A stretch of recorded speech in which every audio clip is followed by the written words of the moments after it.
इधर आओ, मेरे से बात करो, मुझे अपनी समस्या समझाओ। आओ, आ जाओ आ जाओ आ जाओ। अरे मार क्यों रहे इनको? इनसे कहिए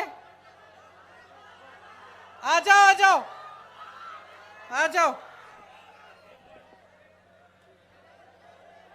मैं बुला रही हूं, आने दीजिए, आने दीजिए इन्हें। आ जाओ बेटा।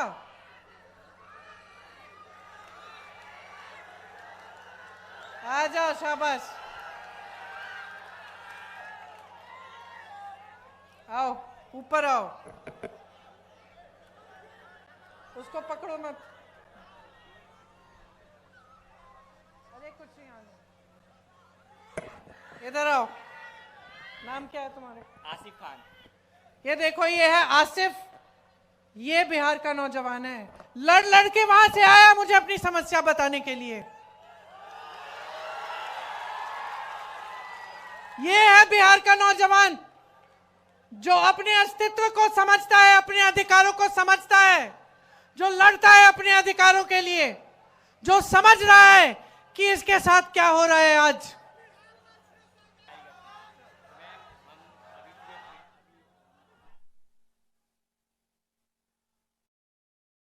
सुनिए, ये क्या बता रहे हैं मुझे कि इनके भाई ने नीट का एग्जाम दिया और उनके जैसे जो अभी एसएससी का एग्जाम, एसएससी का एग्जाम हुआ, उन्होंने, काफी नौजवानों ने वो एग्जाम दिया और ये मुझे बता रहे हैं कि जिस तरह से रिजल्ट आ रहे हैं उससे दिख रहा है कि फिर से पेपर लीक हुआ है। कह रहे हैं कि जब प्रदर्शन करने गए, अपने अधिकार मांगने गए, तो इनको पुलिस ने पीटा, कि प्रशासन ने दबाने की कोशिश की। जैसे यहां पे जब अपनी बात करने लगे तो आपने इनको रोका। पुलिस वाले मेरे साथी हैं। आपकी गलती नहीं है, आपकी गलती नहीं है, आप अपनी ड्यूटी कर रहे हैं। आपको बताया गया है कि आपकी ड्यूटी जनता की आवाज को दबाना है, ये बताया गया है।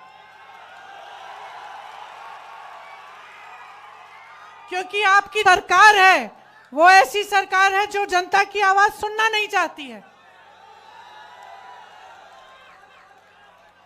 मैं आपको एक बात बताना चाहती हूं, मेरे बचपन की बात है। मेरे पिताजी प्रधानमंत्री थे, मैं उनके साथ अमेठी गई। अमेठी उनका संसदीय क्षेत्र था। बैठ जाइए आप। मैं उनके साथ अमेठी गई, छोटी सी थी, 10-12 साल की थी, पीछे पीछे चलती थी। हम एक गांव में गए और मैं अपने पिता से डरती थी क्योंकि मेरे पिताजी वो मतलब नियम के आधार पे चलते थे। हम कुछ गलत वलत करते तो खूब डांट खाते थे।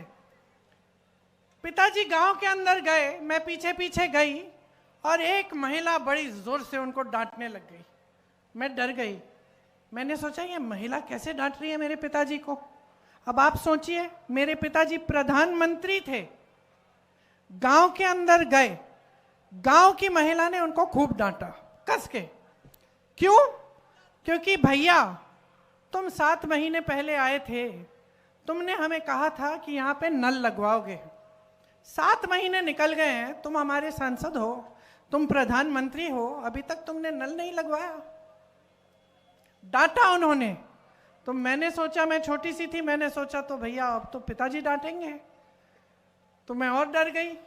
पिताजी ने डांटा नहीं, डांटा नहीं, प्यार से बात किया, बोला बहन यहां आओ, समझाया कि इस नल को मैंने सैंक्शन कर लिया है, इसमें समय लगता है, ये हो जाएगा, ये अगले 1-2 महीने में तुम्हारा नल लग जाएगा। जब हम गाड़ी में बैठे, मैंने पिताजी से पूछा कि पिताजी तुम्हें इस गांव की महिला ने बहुत डांटा, आपको गुस्सा नहीं लगा, गुस्सा नहीं चढ़ा?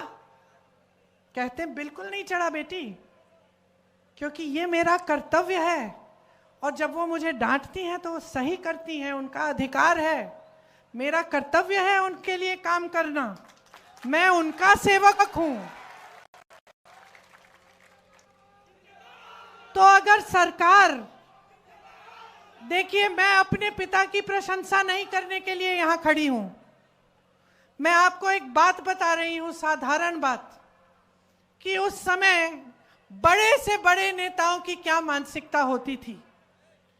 अगर जनता की समस्या है, इस लड़के की कोई समस्या है, इसके साथ गलत हो रहा है, ये प्रदर्शन कर रहा है, अपना अधिकार मांग रहा है, तो ये तो हमारी लोकतंत्र की सबसे बड़ी देन है, सबसे बड़ी मजबूती है, सबसे बड़ी शक्ति है। नेता को इसके सामने झुकना चाहिए, नेता को कहना चाहिए कि हाँ, हम तुम्हारी समस्या को का समाधान करने की कोशिश करेंगे।